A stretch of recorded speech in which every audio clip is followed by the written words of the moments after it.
Glória a Deus, irmãos. Deus é bom e o diabo não presta. Amém? Mateus capítulo 5. Espera aí que o rolo está grande aqui, irmãos. Deixa eu arrumar aqui o rolo. Mateus capítulo 5, a partir do versículo 13. Glória a Deus. Mateus capítulo 5, a partir do versículo 13. O nome do texto diz assim: o sal da terra e a luz do mundo. E aí o texto diz: vocês são o sal da terra, mas se o sal perder o seu sabor, como restaurá-lo? Não servirá para nada, exceto para ser jogado fora e pisado pelos homens. Vocês são a luz do mundo. Não se pode esconder uma cidade construída sobre um monte, e também ninguém acende uma candeia e coloca debaixo de uma vasilha. Ao contrário, coloca-se no lugar apropriado, e assim ilumina todos que estão na casa. Assim, brilhe a vossa luz diante dos homens, para que vejam as suas obras e glorifiquem ao Pai de vocês que está no céu. Amém? Pai, nós te louvamos nesta manhã, pedimos a Deus para que o Senhor fale ao nosso coração, que o Senhor possa, a Deus, trazer luz aos nossos entendimentos nesta manhã, para que possamos compreender o que o Senhor quer falar conosco nesta manhã. Então fale conosco, nos instrua, usa a minha vida como um instrumento neste lugar, que saia da minha boca aquilo que realmente o Senhor deseja, Pai. Eu estou aqui como instrumento nas tuas mãos, tira do nosso meio toda distração, que toda mente agora esteja levada cativa a Ti, e que haja uma compreensão plena da Tua palavra, para que possamos desfrutar da Tua bondade nesta manhã, em nome de Jesus, amém e amém. Amém, queridos, glória a Deus. Vamos aqui nesta palavra que o Senhor trouxe ao meu coração, e eu trouxe um tema, né? O tema dessa mensagem é: você tem uma missão na sociedade. Né? Você tem uma missão na sociedade. Aqui, né, apenas contextualizando, aqui Jesus, ele está falando com os seus discípulos como que eles vão proceder daqui para frente. Então, se você pega ali o capítulo 2, 3 e 4, você vai ver que Jesus foi batizado, depois ele foi levado ao deserto, e agora ele faz um comissionamento, ele começa a chamar as pessoas, ele começa a chamar os discípulos, e ele começa a ensinar para que então ele possa delegar aos discípulos qual é a verdadeira função de cada um. Então Jesus, ele traz ali, se você pegar um pouquinho antes do versículo 13, ali nós vamos ter o texto que chama o texto das bem-aventuranças, né? Esse texto das bem-aventuranças é como se fosse a legislação do céu. Jesus explica como funciona o reino, como deve ser o reino, como deve ser a legislação do reino. Então, se você olhar, Jesus ele vai trazer ali 3 vertentes para os discípulos, né? Apenas contextualizando, que é a vertente moral, é a vertente social e a vertente espiritual. Jesus ele vai trazer essas 3 vertentes para os discípulos no Sermão da Montanha, explicando como que nós devemos agir como sociedade.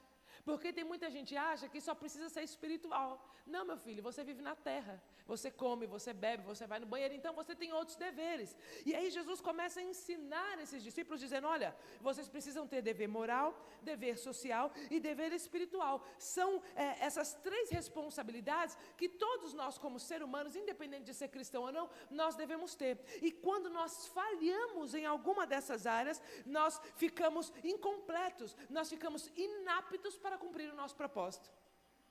Não dá para você ser apenas um ser social, porque senão você vai ser um bom espírita, né? O espírita ele cumpre bem o dever social, ele vai lá, ele ajuda os pobres, os necessitados, ok. Mas se ele não tiver o dever espiritual e o dever moral, aquilo que ele faz não serve.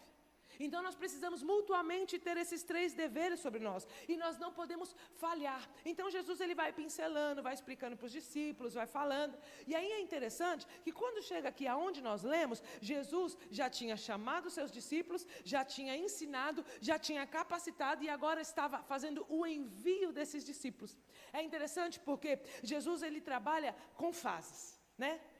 Quando você vê alguém, por isso que é muito perigoso, e lá no livro de Timóteo, Paulo vai adverti-lo, falando que o obreiro, ele não pode ser neófito, né? Ele vai falar que o bom obreiro, principalmente aquele que almeja o episcopado, um cargo eclesiástico, aquele que vai cuidar de pessoas, principalmente esse, ele não pode ser neófito. Por quê? Porque uma pessoa que é neófita, ele é levado por vento de doutrina. Ele aceita Jesus hoje, daqui 1 mês ele já está pregando, daqui 2 meses ele já está cuidando de gente, daqui 6 meses ele está caído.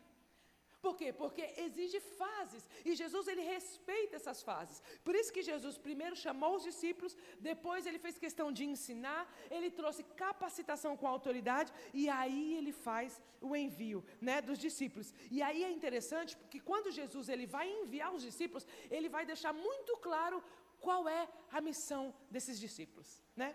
A pior coisa que tem, irmãos, é a gente não ter clareza naquilo que nós vamos fazer. Sabe aquela coisa? Não, todo mundo faz tudo junto, todo mundo faz a mesma coisa, só que ninguém faz nada porque ninguém sabe o que fazer. Então, todas as vezes que você não tem clareza, todas as vezes que você não entende o que é para fazer, você não sai do lugar. Porque você precisa ter clareza, você precisa entender. E Jesus, ele é tão lindo, ele é tão maravilhoso, e ele sabia que isso era tão importante, e era por isso que ele falava por parábolas. Então, quando você vai pegar o evangelho, né, os 4 evangelhos, principalmente de Mateus, de Lucas, de Marcos, você vai ver Jesus falando por parábolas. O que é isso? Jesus usava o contexto atual, Jesus usava as circunstâncias atuais, Jesus usava a rotina do dia a dia das pessoas para que elas pudessem compreender o evangelho, né? E aí ele começou a ensinar esses discípulos, ele começou a falar sobre qual seria a missão, né? E apenas, antes de entrar nas missões aqui, né, nos tópicos da missão, eu queria abrir um adendo. Jesus, ele chamou, ele ensinou, ele capacitou e ele enviou. Ou seja, Jesus nunca chama a gente para ficar sentado. Jesus nunca chama a gente para não sair do conforto. E Jesus nunca vai chamar a gente para não ter uma vida ativa no reino. Então você veja que Jesus chamou, capacitou, limpou, restaurou e enviou. Ou seja, quando Jesus nos chama, nós temos fase, e vai chegar a fase que você vai ser enviado. Significa o quê, pastora? Que todo mundo é missionário? Não, significa que você precisa cumprir o teu propósito. Não basta apenas, sabe, irmãos, o que eu tenho visto nesses dias é que Jesus, ele salva, a gente aceita Jesus, batismo, vamos lá, passa nas águas, aquela coisa toda. Aí a gente sai de uma vida inerte no mundo de pecado e vem para a igreja numa vida santa, mas continua só apenas sentado na igreja ouvindo uma mensagem, inchando. E aí a gente não cumpre a questão do envio, a gente não cumpre a nossa missão, e nós não podemos reter aquilo que Deus fez para nós. Você não pode reter o Jesus que habita em você. Você não pode reter o conhecimento da graça que Deus colocou sobre a sua vida. Você sabe que você vai para o céu. Você sabe que Deus é um Deus que restaura, é um Deus que salva, é um Deus que cura, é um Deus que transforma. Você precisa transmitir isso para as outras pessoas. Porque senão Jesus, ele corta a missão. Estou passando aqui para o pastor não transmite? Então para que adianta eu passar mais para o pastor? Existem porções, olha o que Deus acaba de ministrar no meu coração. Existem porções que Deus está para liberar, e Deus não liberou ainda porque o nosso vaso está muito cheio. Nós precisamos esvaziar o nosso vaso. Nós precisamos transmitir, porque não adianta, é como um copo cheio que você vai enchendo de água, quando ele chega na boca não adianta você encher mais, porque aquela água vai vazar para fora, é inútil. Então é necessário que você entenda que o Senhor não te chamou para você ser apenas um crente de igreja, como diz o menino lá do meme, né? Ser apenas um crente de igreja. Deus te deu uma missão, e você precisa frutificar nessa missão, você precisa estar disposto, né? E aí Jesus ele continua aqui na sua parábola, aqui na sua missão com os discípulos, né? E aí me chamou muita atenção, irmãos, por isso que a palavra de Deus, lá no livro de Hebreus, vai dizer que ela é viva e eficaz. Todo dia você lê aquele versículo e parece que todo dia tem um negócio diferente para ensinar a gente. E quando eu comecei, ontem à noite, quando eu vim embora para casa, eu estava no evento ontem, quando eu vim embora para casa, isso ficou martelando na minha cabeça. E eu fui ler esse texto, e eu achei muito, muito, muito interessante. E olha que interessante, a primeira missão que Jesus ele fala para os seus discípulos, a primeira coisa que ele fala, lá no versículo 13, olha o que ele diz: vocês são. Olha que interessante, eu não sei se tem outra versão que diz alguma coisa diferente, mas aqui na minha está dizendo, vocês são, né? Aí ele vai falar, vocês sois, né? Ou vós sois, daí depende da terminologia. Mas é interessante, porque Jesus ele vai declarar, vocês são o sal da terra. Olha que interessante, isso me chama muita atenção. Jesus junta os discípulos e fala para ele, vocês são. Veja que esse verbo, ele não está conjugado no futuro, ele não está dizendo vocês serão. Vocês estarão prontos daqui determinado tempo. Ele não está dizendo lá no futuro, ele está dizendo no hoje, ele está dizendo vocês são. Olha que interessante isso. E aí, o são, olha só, eu não sou boa de português, mas até isso eu fui procurar. Ele está dizendo que o são está na segunda pessoa do plural do verbo ser. Olha que interessante isso. Jesus está dizendo, vocês são, então ele está afirmando que hoje você é. O que Jesus está querendo dizer? Ele está afirmando e ele está colocando dentro dos discípulos o senso da identidade de cada um deles. Jesus está dizendo, vocês são. Vocês não é daqui a um tempo, não é para o futuro, não é para amanhã, não é uma graduação que aos poucos vocês vão chegar na estatura. Jesus está dizendo, vocês são hoje. Então Jesus está reafirmando para os discípulos a identidade deles, sabe por quê? Porque eles iam enfrentar muitas coisas pelo caminho, né? É muito legal ser discípulo de Jesus, mas a verdade é que Jesus não conta a história toda para nós, porque se ele contar a gente desiste.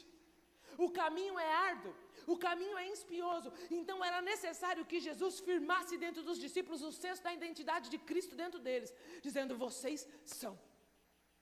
E o que eles são? Olha que interessante isso, irmãos. Eu orei muito a Deus para que Deus ele me capacitasse para explicar para vocês aquilo que eu senti quando Deus está falando comigo. Porque eu confesso, irmãos, que eu tenho às vezes, Deus vai falando e às vezes eu tenho dificuldade de transmitir. Eu não sou igual o pastor é pastorzão mesmo, ele é pregador. Eu não sou, então eu orei a Deus e falei assim, me ajuda para que os meus irmãos compreendam da mesma forma que o Senhor falou comigo, porque foi muito forte, irmãos. Foi muito forte. Ele vai dizer, olha, vocês são o quê? O sal da terra. Para que serve o sal, né? Principalmente naquela época. Hoje nós usamos o sal puramente como tempero, para salgar. Mas naquela época o sal era exclusivamente usado para a conservação de alimentos. Porque não tinha refrigeração, não tinha freezer, né? A gente viu esses dias aí, o que nós passamos sem geladeira, sem freezer. Como é que conserva as coisas? Não tem como. Então, antigamente, o que eles usavam? Eles usavam o sal, porque o sal conservava. É daí que vem a nossa charca, a nossa carne seca, né? Que a gente tem que dessalgar. É isso que conserva a carne. E Jesus fala, olha, vocês são o sal da terra. Então, quer dizer, o sal a gente entende que é um conservador. Então Jesus está dizendo, vocês são conservadores. Conservadores do quê? Lembra que lá atrás Jesus falou dos princípios morais, sociais e espirituais? Que Jesus deu ali a questão do Sermão do Monte? O que eles são? Vocês são o sal da terra. Vocês são os conservadores dos meus princípios na terra. E olha que interessante, porque aqui ele usa a terra de forma geográfica. Ou seja, o que vocês são? Vocês conservam os princípios de Cristo no meio da sociedade onde vocês vivem. É isso que vocês são, né? Vocês são o sal da terra. Vocês conservam o quê? O princípio da palavra de Deus. Aonde? No meio em que você vive. Aqui terra é especificamente a área geográfica que nós vivemos, né? Então nós temos essa função de conservar os princípios de Deus na terra, através do quê? Das nossas vidas. E por que ele fala terra? Porque já existe esse princípio que veio do céu. Como é que é a oração do Pai Nosso? Né? Pai nosso que estais no céu, santificado venha o teu nome, venha a nós o teu reino, seja feita a sua vontade assim na terra, como ela já é no... Ou seja, o princípio já existe. O que nós temos que fazer como sal da terra é pegar nesses princípios nas regiões celestiais e introduzir na terra. Essa é a nossa função como sal da terra. É conservar os princípios de Cristo na sociedade aonde nós vivemos. Olha que interessante. E aí minha mente bugando, porque Jesus não para, ele continua. E qual é a segunda parte, a segunda missão? Aí Jesus vai lá e reafirma no 14 dizendo, vocês são luz do mundo. Engraçado porque Jesus ele poderia muito bem juntar e falar, olha, vocês são o sal da terra e a luz do mundo. Ele categoricamente deixa isso de forma explícita, dizendo, vocês são o sal da terra e vocês são a luz do mundo. Aqui Jesus reafirma novamente a nossa identidade como discípulo de Cristo. Porque lá na frente pessoas vão começar a te julgar. Lá na frente as pessoas vão começar a querer fazer dissensões, as pessoas vão querer competir com você, as pessoas vão olhar para dizer e falar que você não tem moral, as pessoas vão querer colocar dúvida no teu coração em relação àquilo que Deus colocou para a sua vida, mas Jesus está aqui reafirmando a nossa identidade, dizendo: vocês são os meus discípulos. Jesus queria que a identidade deles ficasse muito forte, muito enraigada. E aí olha que interessante, Jesus continua dizendo: vocês são agora a luz do mundo. E olha só, irmãos, que coisa mais profunda isso aqui. Quando Jesus falou sobre o sal da terra, nós seríamos conservadores do princípio de Deus no meio da sociedade que a gente vive. Agora ele está dizendo que nós somos a luz e já não é mais da terra, é do mundo. Olha que interessante. Aqui a luz que Jesus está querendo dizer, está falando sobre pensamento, está falando sobre conhecimento, estava falando sobre ensinamento. E aqui mundo aqui nesse texto está querendo dizer, sabe o quê? Ideologias e culturas mundanas. Quando Jesus fala que nós somos a luz do mundo, ele está dizendo que nós precisamos ter uma mente santificada para a gente combater a ideologia do mundo. Por quê? Porque a Bíblia vai dizer que o mundo jaz do maligno. Mas não é o mundo terra, é o mundo físico. Porque Deus criou a terra e tudo que existe nela. Então, a terra não é do diabo. Quando Jesus fala que o diabo, né, o maligno, o mundo jaz do maligno, o que ele está querendo dizer? Ele está querendo falar sobre a ideologia. Tudo hoje que nós vemos, a ideologia do mundo é uma ideologia anti-Deus. Anticristo, é por isso que vai vir o anticristo, é por isso que o texto, se eu não me engano, Tessalonicenses, vai dizer que o espírito do anticristo já atua no mundo. Por quê? Porque a função do diabo, e ele faz isso muito bem, é trazer essa ideologia anti-Deus para a sociedade. E é por isso que Jesus está dizendo: olha, vocês vão ser o sal da terra, conservando as minhas palavras, e agora vocês vão ser luz do mundo, porque vocês vão rechaçar essa ideologia anti-Deus no ambiente que vocês vivem. Então vocês entendem, por isso, que nós não podemos apenas ser crente de igreja, nós somos muito mais que isso. Ser discípulo de Jesus é algo extremamente importante. Você é a pessoa que representa Jesus na terra. E você é responsável por mudar o ambiente onde você convive, não só com as suas ações, mas também com a sua influência, né? Então, o que é ser a luz do mundo? É aquele que contrasta, aquele que diverge, aquele que é contra o sistema do mundo. Então, Jesus está dizendo: olha, vocês não vão apenas ir para a igreja e se reunir como pessoas importantes, mas vocês vão influenciar, vocês vão impactar pessoas com a cultura do reino dos céus na terra. Irmãos, como tem sido necessário isso nesses dias. Como tem tido a necessidade de nós influenciarmos as pessoas do meio que nós vivemos. Como nós precisamos de pessoas de Deus na política, na educação, nas escolas, nos hospitais, em todos os lugares. Nós precisamos disso, queridos. Nós precisamos ser essa influência, sabe por quê? Porque o diabo, ele tem trabalhado muito bem nessa questão de criar essa ideologia anti-Deus. Ou vocês acham que é normal tudo que acontece, colocar uma pitadinha lá de Jesus? É um Jesus que é gay, é um Jesus que é homossexual, é uma santa ceia de travesti. Por que sempre querem colocar a religião? Sempre querem colocar Deus, sempre querem, já perceberam isso? No carnaval isso é muito claro. Eles sempre querem colocar a figura de Jesus como alguém fraco, né? Como alguém que está errado. Por quê? Porque essa é a ideologia do mundo, ela é anti-Deus. E ela quer impregnar na sociedade uma imagem não real de Deus. E a nossa função como luz do mundo é, através do conhecimento das Escrituras, é transmitir a verdade, para que essa verdade entre, penetre na mentalidade, no coração das pessoas, e elas realmente percebam o que é a verdade.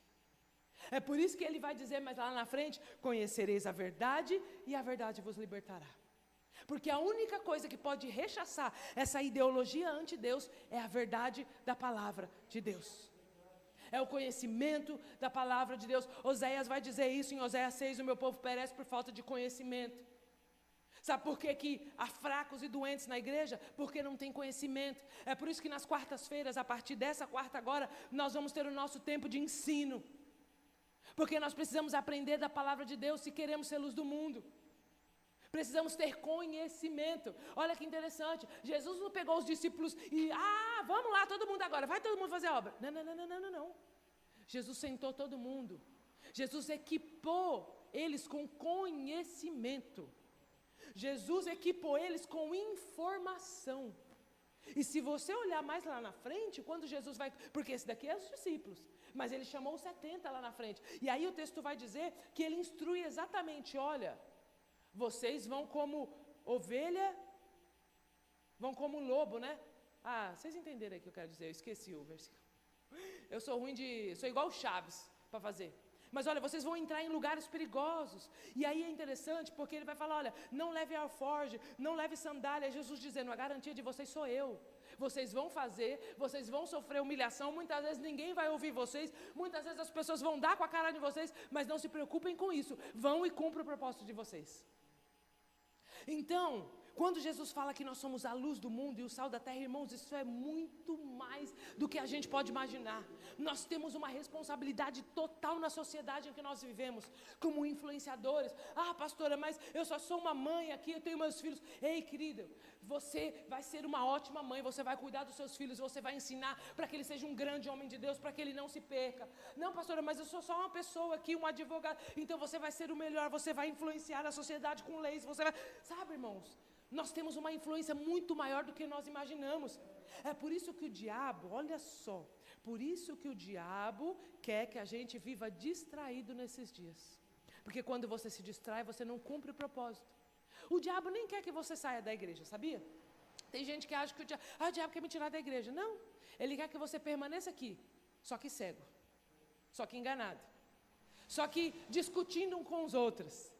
Só que contendendo uns com os outros. É engraçado que Paulo, ele escreve a primeira e a segunda carta de Coríntios, e quando chega na segunda carta, ele meio que já fala, gente, já era para você estar maduro, já era para você estar ensinando outras pessoas, eu tenho que vir aqui de novo corrigir vocês, eu tenho que vir aqui de novo falar as mesmas coisas, porque parece que vocês não entendem, vocês não estão percebendo que o diabo está atuando no nosso meio para vocês ficarem brigando, degladiando entre si. Aí ele vai falar da ceia, olha, é um negócio horroroso, na hora da ceia, o que chega primeiro come tudo, o que chega depois não come nada, e aí ele começa a advertir, porque as pessoas estão errando dentro da igreja, de coisa básica.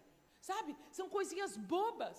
E por que o diabo faz isso? Ele não quer que a gente saia da igreja, não, irmãos. Ele quer que a gente fique aqui, só que ele quer que a gente fique aqui apenas, sabe, como uma paisagem, se distraindo. É por isso que nesse tempo também nós temos tantas distrações. Irmãos, se bobear, a gente fica 2, 3, 4, 5 horas na tela de um celular.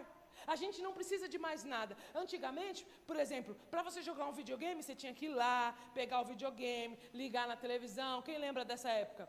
Minha mãe me batia porque ela falava que videogame estragava a televisão. De vocês falavam isso também? Que raiva! Mas se foi feito para usar na televisão, como é que eu vou estragar a televisão? Não podia usar o videogame. Falei, meu Deus do céu. Antigamente, para assistir um jornal, você tinha que ir lá, sentar na televisão. Se a televisão era antiga, tinha que pôr um bombril na antena. Aí a antena não funcionava, tinha que subir alguém lá no telhado, ficar manchando. Era muito trabalhoso. Hoje, você tem tudo aqui. Você tem o jogo, você tem a televisão, você tem a revista, você tem a vida das pessoas que você gosta, você tem música, você tem tudo aqui. E isso é muito bom, irmãos. Não é ruim, eu não prego contra o celular, nem contra a tecnologia. Eu sou a pessoa que mais ama a tecnologia, porque eu entendo que a tecnologia pode facilitar a nossa vida. Mas nós precisamos ter cuidado com as distrações. Porque, às vezes, ao invés da gente ser a luz do mundo e o sal da terra, é o mundo que está nos influenciando. É a cultura do mundo que está entrando dentro da gente. E nós temos que tomar esse cuidado. E aí Jesus continua dizendo, né? Vocês são o sal da terra, vocês são a luz do mundo. E aí ele termina dizendo, assim brilhe a vossa luz diante dos homens. Olha que interessante. Aqui Jesus ele vai falar agora o que é que vai ter que ser feito. Porque primeiro Jesus instruiu. Vocês vão ser a luz do mundo, vocês vão ser o sal da terra. E agora vocês precisam brilhar. Agora vocês precisam brilhar. Brilhe a vossa luz diante dos homens. E olha que interessante, porque aqui ele está usando o verbo de forma imperativa. Ele está dizendo brilhe. Ele não está dizendo, daqui um mês vocês brilhem. vai acendendo uma luzinha aí pouquinho e vai aumentando gradualmente. Ele está dizendo, não, ele está dizendo brilhe. Brilhe a vossa luz diante dos homens. Aqui ele está dizendo o seguinte, agora está na hora de agir. Agora você precisa funcionar. Agora você precisa ir e fazer aquilo que eu mandei vocês fazerem. Vocês já aprenderam que vocês são o sal da terra. Vocês já aprenderam que vocês são a luz do mundo. Agora vá trabalhar. Porque Jesus não chama a gente para ficar sentado. Jesus não coloca porção. Jesus não coloca dom. Jesus não coloca talento para que você enterre esses talentos. Para que é que Jesus colocou dom sobre você? Para que o Senhor nos deu capacidades, habilidades? Não é para usar para nós, mas é para usar para o reino de Deus. Nós temos que usar as ferramentas que Deus nos deu. Então, brilhe. Brilhe é o quê? Haja, funcione. E aí ele continua. Brilhe a vossa luz o quê? Diante dos homens. Sabe o que isso significa? Que você só vai brilhar e só vai ser útil se você servir pessoas. Jesus está dizendo, brilhe a vossa luz diante dos homens. A única forma de você brilhar, a única forma de você ter efeito, a única forma de você ser notado é servindo pessoas. É por isso que ele fala diante dos homens. Servir pessoas com os dons e talentos que Deus colocou sobre a sua vida. Não tem outra forma de brilhar. Aqui Jesus não está falando de um brilho próprio, porque não existe brilho próprio. O brilho vem dele. Ele é a luz, né? E ele projeta essa luz em nós. Então brilha essa luz diante dos homens. Nós precisamos entender que nós somos seres sociais. Nós somos seres sociais. Não dá para ser um crente individualista. Não dá para ser um crente que cuida do próprio umbigo. Não dá para ser um crente que diz que é crente e não serve o povo, não serve a comunidade, não serve a igreja em qual você vive. O banner caiu lá fora, alguém acode. Aleluia. Até o banner está servindo o propósito dele e o diabo quer. Aleluia, é o vento. O Renato já foi lá. Amém? Nós somos seres sociais. Tudo aquilo que Deus colocou em nós é para servir pessoas. Então nós não podemos brilhar diante dos homens se nós não servirmos pessoas. Isso é muito interessante. É por isso que não existe esse negócio de não congregar. Porque é aqui que você serve. Aqui é o sermão da montanha. É aqui que você aprende os deveres. E é aqui que você serve. Ah, mas a igreja dá muito problema, pastor. Pois é, meu filho, dá problema porque você está nela. Se você sai dela, o problema sai. Se todo mundo sair da igreja, não tem problema, irmãos. Quando dá meio-dia que a gente vai embora aqui e fecha a porta, acabou os problemas da igreja. A igreja é vazia, não tem problema nenhum. Mas se um de nós estivermos aqui, já tem problema. E é isso que é a graça da igreja. É isso que é a engrenagem da igreja, porque eu tenho habilidades que o pastor Hugo não tem. Ele tem habilidades que a Arlete não tem, a Arlete tem habilidades que a Vanessa não tem, e assim sucessivamente. E aí a gente age como uma engrenagem. É por isso que, para servirmos as pessoas, precisamos estar no lugar onde o serviço é dado, na igreja de Deus. E para você ver, é por isso que o diabo também tem colocado muito essa questão, depois que entrou a pandemia, né, do online, mas não se precisa de igreja. Não, eu não preciso, eu sirvo a Deus em casa. Ah, a minha casa é a igreja. É, mas você não chama nem ninguém, faz um culto pelo menos na sua casa e chama os vizinhos, nem isso você faz. Isso não existe. A sua casa não é a igreja. A sua casa é uma extensão da igreja, né? Porque tem gente que é crente na igreja e dentro da casa dele ele não é crente. Não pode, irmão, vigia. Você tem que ser crente por inteiro. Então nós somos seres sociais. E aí ele continua. Assim brilha a vossa luz diante dos homens, para que vejam as suas boas obras. Olha que interessante, ele está falando que nós temos que brilhar diante dos homens, e esses homens têm que ver. Não é óbvio? Se eu estou brilhando diante de alguém, se eu acendo uma luz diante de alguém, esse alguém vai ver. Mas ele deixa bem claro, servir diante dos homens para que esses vejam. E o que isso significa? Que Jesus está dizendo que nós precisamos servir pessoas apresentando os nossos frutos.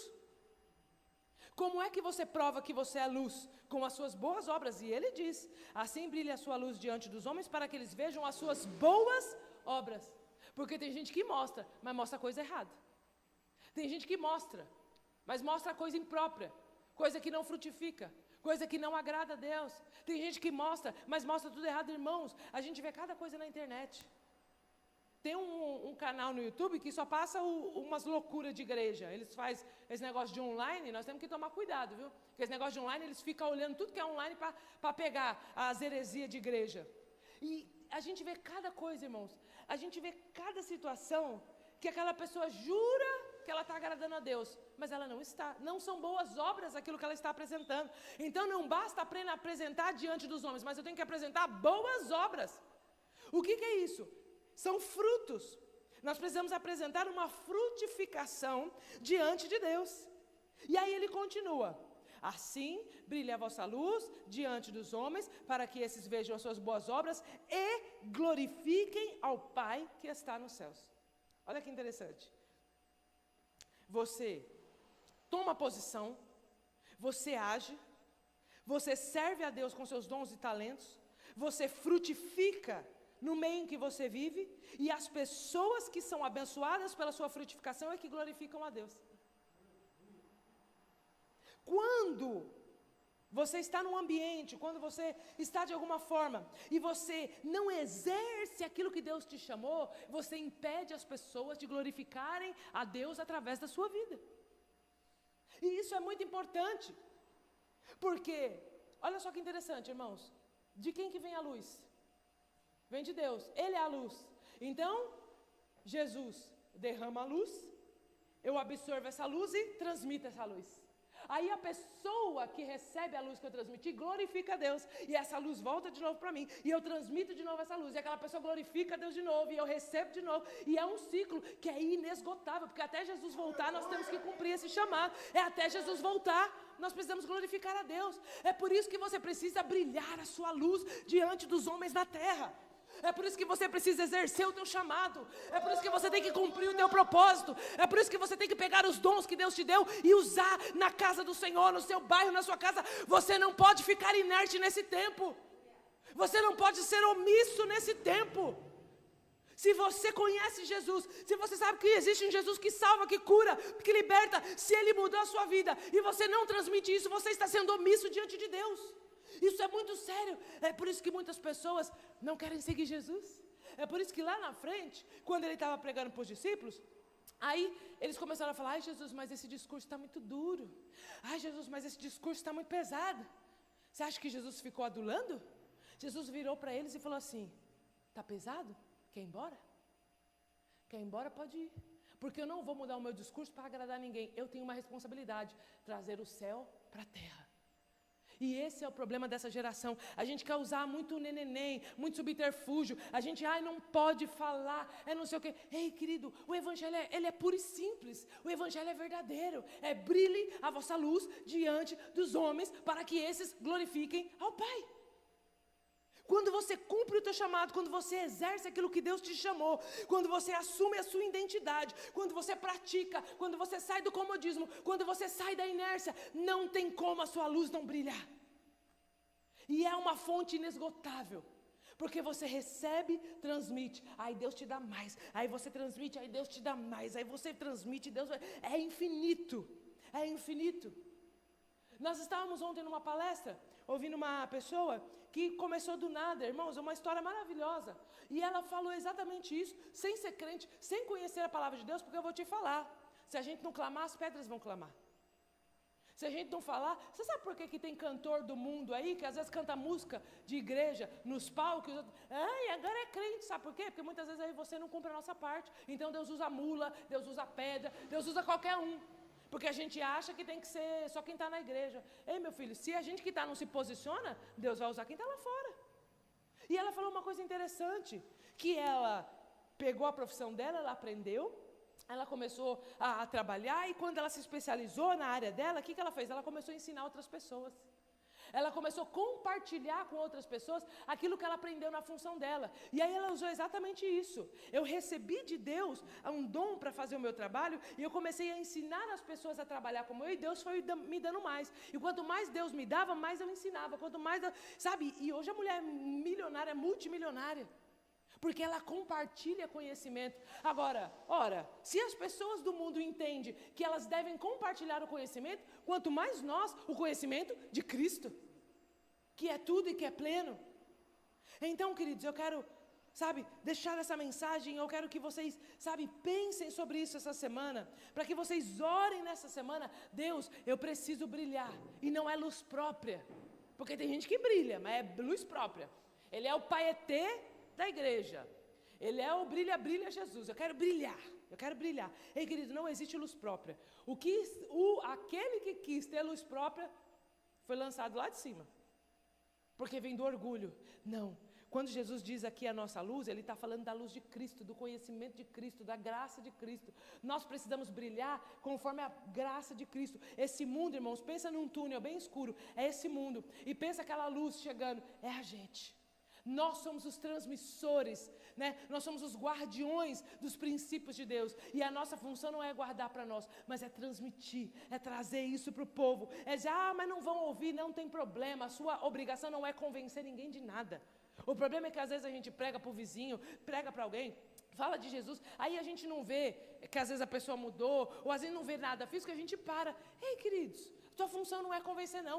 Jesus vai dizer no livro de João que é Jesus, que é o Espírito Santo que convence o homem da graça, da justiça e do juízo. A minha função é falar de Jesus, a função do Espírito Santo é convencer. Mas se eu não falar, como é que o Espírito Santo vai convencer?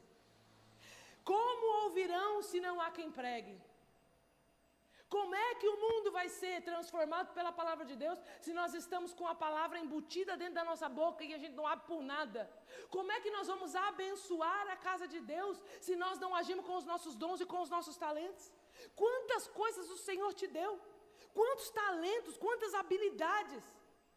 E engraçado, você vê que é algo diabólico, que às vezes o Senhor nos dotou de dom, mas o que a gente faz? Chega na igreja e a gente olha para o dom do outro. Eu queria cantar igual fulano. Eu queria pegar igual fulano. Quando você focar no outro e não entender que Deus colocou em você coisas que são só suas, você não vai viver o propósito. Precisamos entender que nós somos a luz do mundo. Nós precisamos influenciar o mundo com a ideologia dos céus. Nós somos o sal da terra. Precisamos abençoar o espaço geográfico que vivemos. E nós precisamos brilhar com tudo aquilo que o Senhor colocou na nossa vida. Transmitir os dons que o Senhor nos colocou para o mundo. Amém, queridos? Fique de pé. Fique de pé nessa manhã. Sabe? Que você medite isso nessa semana. Que você pense bem. Que você olhe para si. Sabe, irmãos? Faça uma autoanálise de você. Não olha para o outro, não. Mas o outro fulano não faz. Ok, ele vai dar conta diante de Deus. Mas e quando Deus te pedir conta? E quando Deus pedir conta? Igual aquela parábola, né? Das moedas. Que Deus deu deu 2 para o outro, deu 5 para o outro, e eles tinham que multiplicar. E aí o que era 5 multiplicou para 10, o que tinha 2 multiplicou, e o que tinha 1 enterrou. E a palavra do Senhor vai dizer que aquele que enterrou, o Senhor olhou para ele e falou assim, olha, você é um servo inútil. Aquilo que você tem, eu vou passar para aquele que tem 10. Porque aquele que tem, aquele que multiplica, eu vou dar mais. Aquele que libera, aquele que transmite, aquele que compartilha, eu vou dar mais. Mas aquele que retém, eu vou tirar até o que tem. Esse é o problema, quando nós não compartilhamos, quando nós não atuamos, quando nós nos fechamos para viver a nossa vida e o nosso mundo. Deixa eu te dizer uma coisa, se você escolheu servir Jesus, não tem como querer viver a sua própria vida, porque não sou eu quem vive, mas é Cristo que vive em mim. Não tem como você querer viver a sua vida confortável no sofá. Não tem como, queridos. Sabe? E não é nada demais também não, irmãos. Você sabe por quê? Porque quando você se propõe, Deus vai te capacitando. Eu não estou falando aqui que vai ser todo mundo missionário, viajar o mundo. Eu não estou falando disso não, irmãos. Eu estou falando, sabe, de você transmitir a luz. É você falar de Jesus na fila do banco. É você falar de Jesus para os seus vizinhos. É você convidar as pessoas para a igreja. Quanto tempo faz que vocês não chamam alguém para vir na igreja? Eu vejo gente compartilhando mensagem de tudo que é pastor lá na internet. Mas quando é nossa, não compartilha. Por quê? Tem vergonha? Ou a nossa é tão ruim assim? Se é tão ruim, por que vocês estão aqui? Se estão aqui é porque acreditam em nós. Então, ajude a compartilhar. Às vezes você não tem o dom da pregação. Às vezes você nunca vai estar com o microfone na mão porque não foi para isso que Deus te chamou. Mas você pode ser um agente compartilhando a mensagem.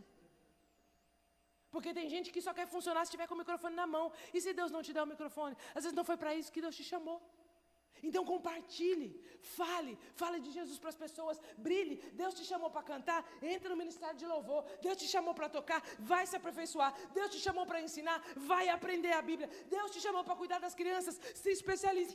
Mas faça alguma coisa no reino de Deus.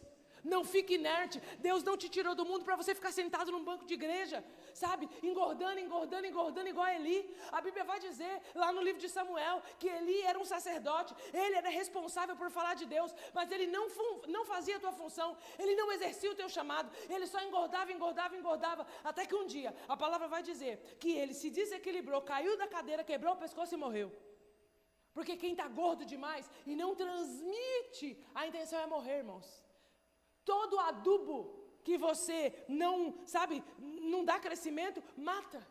Pega uma planta e coloca só adubo nela. Só vai adubando, adubando, adubando, adubando. Você acha que você está vitaminando a planta, mas você vai matar. Porque você precisa transmitir. Tudo que você recebe aqui, você tem que transmitir. Para que o Senhor transborde sobre a sua vida.